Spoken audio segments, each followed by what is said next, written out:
Most mitzvah problems do not happen one by one. They usually follow a pattern. For example, everything seems fine for a while.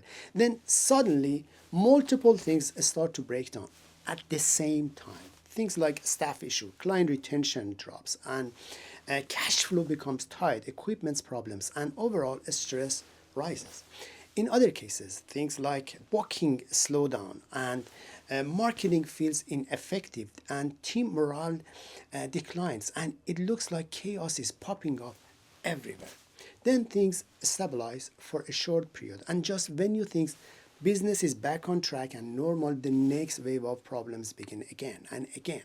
What makes this pattern more frustrating is that even when you start to figure out what they are and where they are, they still catch you off guard and hit with the same intensity as before. It creates a cycle of temporary stability followed by sudden pressure, and over time, this cycle becomes mentally exhausting and financially draining. When problems and crises follow a repeating pattern, the solution is rarely a superficial fix. Patterns usually indicate that something deeper inside the business system is driving those instability.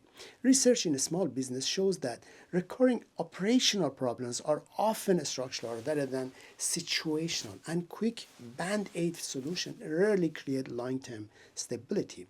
This is why more marketing or constant hiring and firing or new machine or new services or frequent strategy changes often fail to solve the real issue.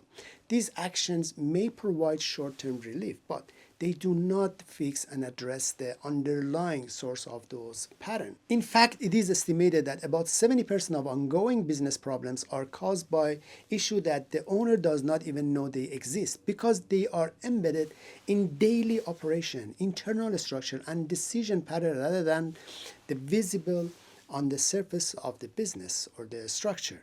That is why we take a deep, holistic diagnostic approach, similar to a medical evaluation, to examine the entire business, identify the root cause of instability, and address the problem at its source, not just the symptoms.